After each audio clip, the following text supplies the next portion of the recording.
Before the wheel spins and the kiln glows, pottery begins with something simple: earth and hands. In this video, we'll look at 4 artists who take the same material and shape it in completely different ways. From horsehair firing rooted in tradition to mapped ceramics, industrial forms, and bold experimental glazes. 4 potters, 4 processes, 1 timeless medium. For Sandy Schulz, before the kiln cools, the real artistry begins. In this process, strands of horsehair meet red-hot clay, creating one-of-a-kind patterns shaped by heat, movement, and even the wind. Rooted in a traditional Navajo technique, this form of pottery transforms simple materials into deeply personal works of art, each piece carrying both history and memory. What she's given me is horsehair. The tail works the best, and that's what we're going to use to burn on our pot. This is going to become the braid around it. This pot has been bisque fired, so it's hard. If I was a glaze person, this is when I'd put glaze on it, but I like to make things a little more natural, so we're going to heat this pot up to 1300 degrees. The origins of horsehair pottery is actually a Navajo technique. This is a very old art form, but it's nice and warm coming out of there now. The legend goes, a Navajo woman was bending over a pit, because they would do pit firing, and her hair caught on a piece of pottery and it made a great mark. And so they went and got some of their horses' hair, put it on there to empower their horses.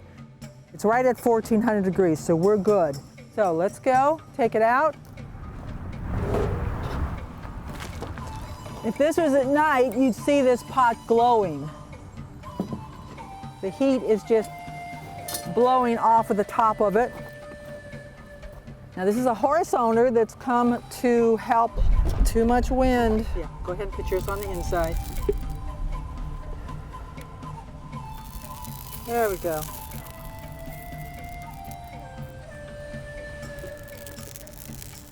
You come close. We got to keep the wind off this pot. See it run? That's what we want. We want that run, and we want the smoke running up the pot. Pot's really hot, but it's cooling off real fast. See, I'm holding the horsehair real loose, because if I hold it straight, I'll get a straight line, but who wants a straight line? We want the kinks.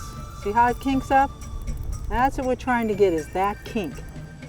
So that pot is already cooled off.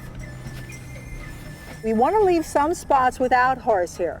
It's the contrast we're looking for. So this pot is basically finished. We will still, after it cools, knock off, see all this loose stuff, we'll knock that off, polish it up, and then we'll put a braid around it to show the true color of his hair. And this is from Odin's hair, so Odin's name will be written on the bottom with my name because he's one of the artists. It's fun to have the parts of nature involved in it. Because of the wind, we had more blowing of the smoke, and we had more hair doing kind of crazy things, and that's wind causing all of that to happen. Might as well get Mother Nature in here too. She wanted to get into part of this and have the wind knock us around a little bit. My pottery is not mass produced. It's all handmade pieces. I hand throw all these pieces. You can actually even see my finger marks in the piece of the pottery. Even the shape of this. Look at the shape. It's Mother Earth shaped. It's got that fat, good Mother Earth feel. And that's what I want. I want my pots to feel earthy. This is a kind of a traditional Southwest squash pot. I did not invent this technique, and so I feel like I'm honoring the Navajo by using a shape that is a traditional shape. I just love making these pieces of pottery. This is what I do. It's rewarding for me. I feel like I'm giving back to the horse community, and the horse community, I think, is getting something from these. I couldn't think of a better way to make my pottery. For Malaika Tolford, every piece tells a story. Blending clean ceramic forms with intricate maps and architectural designs, her work transforms everyday objects into reflections of places, both historical and personal. My name's Malaika Tolford. I make functional ceramic work using a combo of hand building and wheel throwing. And I usually decorate my work with maps and architecture and general themes around the built environment. I've been interested in art since I was a little kid. My grandfather was a graphic designer, and I come from a family of doodlers. But I found clay in high school and fell in love and never really looked at any other medium again. I really enjoy making functional objects. I think that I get satisfaction from knowing that I create something that is useful for somebody's everyday life and they get to interact with it in a very physical way. In my pieces, the forms are usually pretty simple. They kind of act as a canvas for more intricate surface design techniques. And I do a combination of screen printing. I make design stencils digitally and use those in my work. So a lot of the surface decoration that I create is usually map themed. I work from more abstract, city grids and water systems, but then also I use a lot of historic map imagery in my work as well, pulling from all sorts of sources just to find interesting visuals. Throw my mugs on the wheel, trim them, add handles. Everything gets fired once in a bisque firing, and then after they're fired that first time, I add a decorative element. So that might be doing screen printing or using stencils and wax, and then glazing them, and then firing them again. The designs I create, I really love it when people appreciate them just as a design object, but then also I love it when my work gets really personal. So I do a lot of custom stuff where people will say, I got engaged on this mountaintop. I want a topographic map on a mug, So I love thinking about how people, using these objects every day get to reflect on the places that are important to them. And I also love learning about those places too. It really scratches an itch for me to work with places that are significant to other people. Inspired by the grit and craftsmanship of the industrial age, Anthony Borchardt builds each piece layer by layer, combining clay and steel into forms that feel both functional and sculptural. It's a process rooted in tradition, shaped by memory, and brought to life through careful, hands-on work. I do all ceramic work. My newest work has a mix of steel components as the handles, and it's a slightly functional wear. The functional is in the concept of what I create. How I got started in ceramics was just falling in love with the medium. Just the clay and I really fit. I like the building, putting pieces together.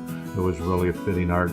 This new line of work that I've been creating for about 2.5 years is really kind of inspired off of like an industrial age series, really off of like visions of my grandfather's workshops and stuff. That era always kind of really inspired me, that vintage kind of era, and I trying to find shapes and forms that really work with that.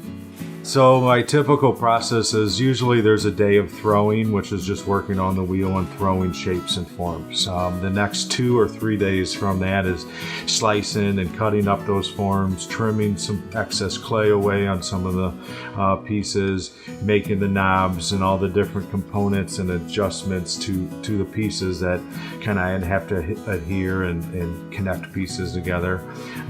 Once that's all done and that process per piece, then it goes through about another 2-day process of kind of cleaning them up and shaving them down and making the edges really crisp and making sure the bottoms are nice and soft. So there's a lot of different stages in the dryness of the clay that we have to work from. So I work in a high-fired reduction stoneware. So what that means is I work in the large gas kilns. And the advantage with the high-fire ceramics is the color of the glazes, the color of the clay body is more toasty brown. It's a relief to be at this moment again, to finally getting ready to exhibit. I've always done art fairs for 20 years and love that weekend of getting ready and having people view your whole work as a whole body. And it's a little bit of a different scene than having when my work is in galleries. So I really enjoy that. I haven't really seen this whole body of work in a booth yet and see what it really looks like in its entirety. So, there's like this awe for myself to finally finally get it out there and be on the streets again with the artwork that I've taken years to produce now. So excited about that opportunity. For studio potter Fong Choo, the journey begins with a simple lump of clay, but what emerges is anything but ordinary. Guided by a love of color and experimentation, his work transforms traditional forms into vibrant, flowing pieces that blur the line between function and sculpture. My name is Fong Choo. I'm a professional studio potter. I live in Louisville, Kentucky, and I've been here for 30 plus years, since 1983. I went to a small school in North Carolina called Warren Wilson College. Did not know that I was going to be a potter. I was a business major in college, and then took a couple of art classes and just fell in love with art. I like the tactile side of clay, I think. I like the fact that it comes alive, and I think that was probably a draw. You know, things grow out of the wheel. I offer a wide variety of colors, and so from there, it's how I actually learn how to make work. I make my work based on the glazes. I don't make the work and then go, well, let's see how I'm going to glaze these. I'm basically taking glazes in the industry and kind of over melting them in my kiln, and that creates a myriad of colors. I start out with a ball of wet clay, and then I have to knead it like a baker, and I get a ball of clay about, say, 2 pounds prepared, and then I put it onto the pottery wheel. After the shape's done, I let it rest and let it stiffen up, and then I will tool it, shape it, do all at the spouts, at the lids, at the handles, and then let it rest, and then put it into the kiln when it's dried to go through a first firing. After the first firing, which is called a bisque, and after the bisque, then I decide to take it to the table, and I decide on all the colors that I have, and I start to glaze it. The glazing is done by spraying, by layering, by dabbing, just a variety of methods, and then I put it back into the kiln, and it goes through what is called a glaze firing. What's a little unorthodox with my process is that since I over melt the glazes, they tend to run a lot. So I lose a lot of work in my firings, which is okay. I'm perfectly comfortable with that. So I lose about 50–60% now. My roots were essentially utilitarian. I was a functional potter. I made bowls, I made vases, I made big teapots, for a living. In 1994, I had a one-person show actually at the current university that I'm teaching here part-time, Bellarmine University, and I sold out of the event. And at that time, I was exploring these little teapots.